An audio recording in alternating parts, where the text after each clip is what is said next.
Hi, I'm Kip McClurg, one of the pastors at Vestavia Hills United Methodist Church, and we're so grateful that you've decided to participate in Disciple Bible. Now, I'll be providing for each session several different video clips teaching about what's going on in your Disciple Bible study manual.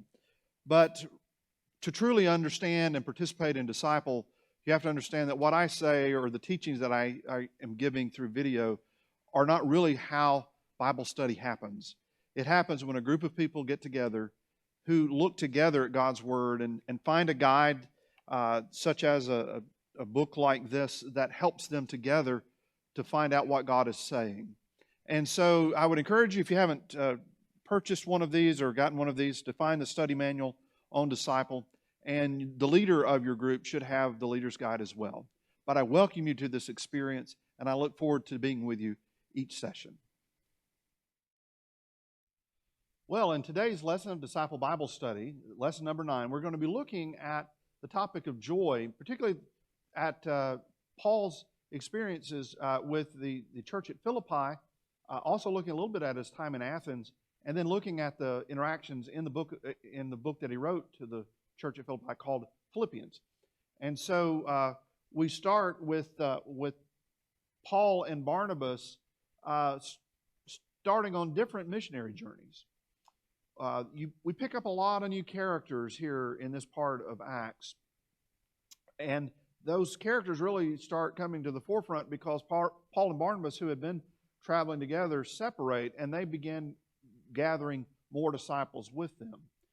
We mentioned before that John Mark, who wrote the book of Mark, was a young cousin of Paul and had returned home on previous trips. And so Paul didn't want to take him on another trip, not knowing if he would desert him again. But Barnabas knew that he was a young man and just needed some encouragement. And, of course, Barnabas was good at that, much more so than Paul was. And so Paul took John Mark, and they began a missionary journey to the island of Cyprus, which was Barnabas' home area. Silas was chosen by Paul, and they began walking to Asia Minor, which is now Turkey. And this was much closer to Paul's home area. And so it's interesting that they both kind of started in the regions that they were most familiar with. Silas had been selected by the Jerusalem council to return with Paul after they decided on the compromise to allow people who were not Jewish to be Christians without becoming Jewish. Now, Paul and Silas meet a young Christian man in Lystra named Timothy. His father was Greek and his mother was Jewish. And he becomes a key traveling companion and leader as he matured in life. And if you've ever read the books of 1st and 2nd Timothy, those were the person to whom Paul was writing. Now, Paul did, interestingly, make Timothy be circumcised and follow the Jewish law because his mother was Jewish. And so he had a heritage that was a part of Judaism. And Paul felt like that in Timothy's case, it was kind of inappropriate for him to live in both worlds. And it made it a little bit more politically difficult. And so it's one kind of exception that was made there with Paul. Now in Luke 16, verse 10, something interesting happens to the text. It goes from a third-person account to using words like we. And it's believed that this is the point at which Luke picks up with the journeys with Paul and Silas and begins to travel with them throughout the Mediterranean area. One of the places that they go first is to Philippi, and it is a Roman colony. It's purely Hellenist. It has no synagogue, very little Jewish history there. And so Paul's sort of modus operandi in starting churches typically was to go to the Jewish synagogue, start a conversation about Jesus, and then get those people to form a church. But without a synagogue, he sort of hears about a group of people, a few Jews and some women who feared God and the Jewish God, and they met on Sabbath outside of the city down by the river to pray. There's a song about that. But that is where they would meet. And one of those people that was there was a woman, Lydia, and she was this very remarkable independent businesswoman, a trader of purple cloth. And purple cloth was very expensive. It was used by royalty and the wealthy. It was made from the from mollusks, and it was very difficult and expensive process. So she would have been a person of influence and really to some degree wealth. She decided, though, that she wanted to be baptized and follow Jesus. And so it says that she, along with her whole household, and this would possibly include servants, children, and even if she had slaves. And remember that slavery in the Roman world was commonplace. Most of the world was really a slave. Very few people had freedom of citizenship.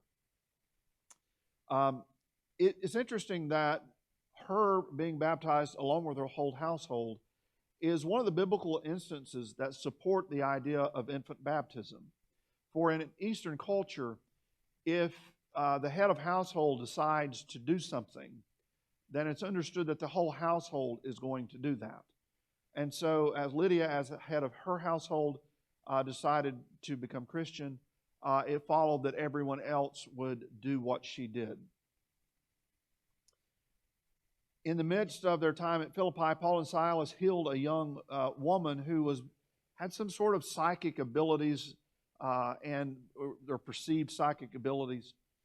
And they were being used their business owners are using her and charging for her psychic abilities.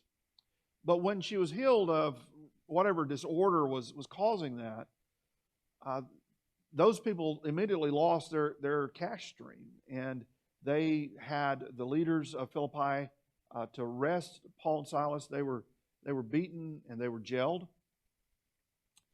And in that jail, Paul and Silas decided, we don't have anything better to do. Let's start singing.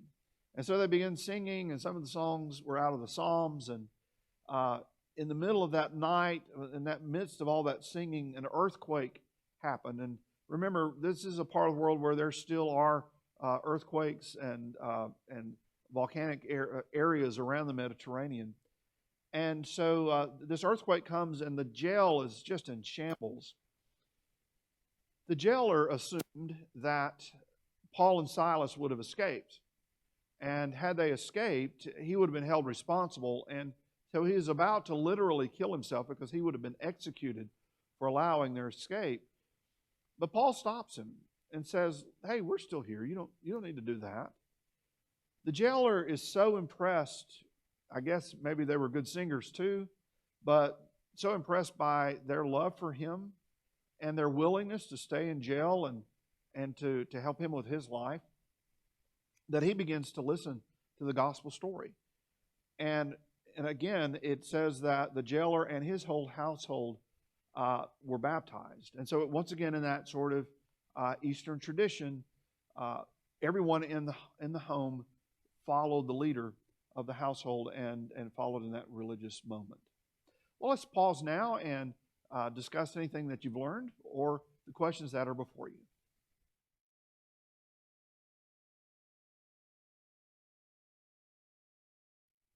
So in Acts chapter 17, Paul and his entourage moved to the city of Athens. And Athens was what we would think of as New York City today, or something of its equivalent, or a London.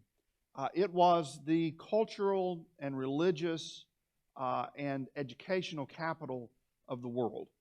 It had Greek and Roman statues everywhere. This was the city where the statues to Zeus and Nike and Venus and Neptune. In the center of town, on the hill of the Acropolis, there was the great Parthenon. You've seen a replica of that. There's one in Nashville by Vanderbilt. But it was the temple to Athena. Today we see the ruins of that on that hill. But in Paul's day, it was in all its glory with all of the religiosity that would have been happening in that city. Athens' scholastic history had no equal, really, in the world. It is where Socrates, Plato, and Aristotle all lived, and the group of philosophers that surrounded them and followed them would have been just a century or two behind them. And so it was a great place of philosophical debate and learning and education. But it was also a democracy, and an early democracy. But the democracy was limited to the high-born, educated, and the property holders. So not everybody was a citizen, but the citizens ran the government. Those of that kind of stature. Now, there were many circulating religions that were circulating in that day, and philosophies. And in different letters, Paul addresses some of these. And the book of Philippians addresses several of them. But you'll notice if you read some of Paul's letters, just kind of comments that are related. And you think, why would he make that statement? But a lot of it goes back to some of these groups. The Stoics were purely rational people. They believed that the soul is immortal. And basically, you can sum it up by saying, don't go against the grain of the universe, and you won't get splinters. If you just do what you're supposed to do and you follow the rules, life goes well. So life ends when you die. So you might as well just accept that. Live a rational life. Don't be stupid.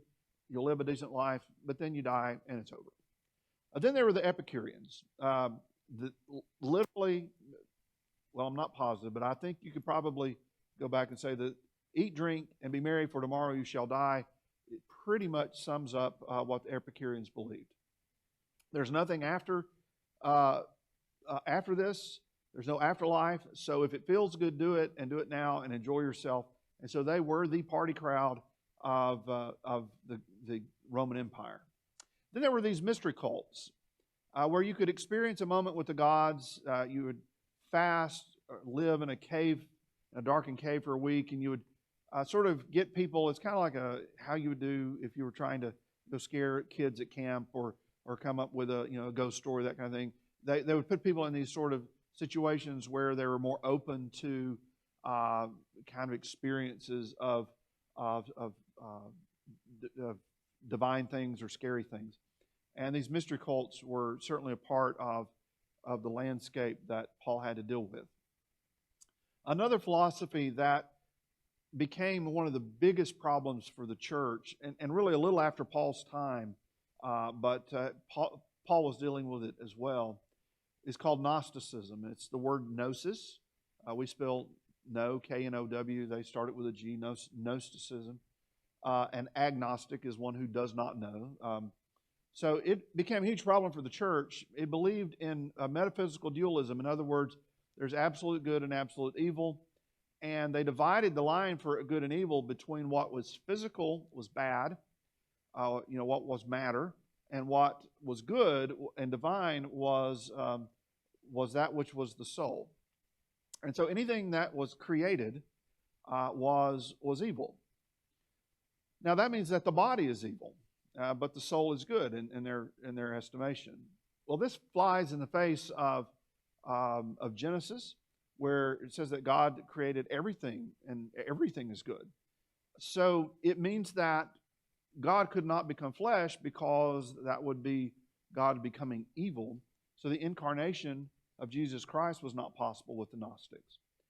There was also a secret wisdom that you had to have and know that was rejected by the church. That there was not people said, I know something more about Jesus or God or the universe than you do, therefore I'm a better Christian than you, and so I'm in a higher plane. And the church rejects and continues to reject that. And any teaching that makes that kind of claim, the rejection of it goes all the way back to the first century because the church rejected Gnosticism. The Apostles' Creed includes language to combat the ideas of Gnosticism. It wants to emphasize that Jesus was really human, who was born of a woman named Mary, and he was crucified and dead and buried as a human being would be. He wasn't an image. He wasn't a caricature of a human being, but he was a full human who lived in history, who died and was resurrected. God dwelled in human matter. And this was really important at the time, but in the 3rd century, for people to understand, because Gnosticism was saying that was simply not possible. The fascinating piece for me with Paul's trip to Athens is when he goes to debate at a place called Mars Hill.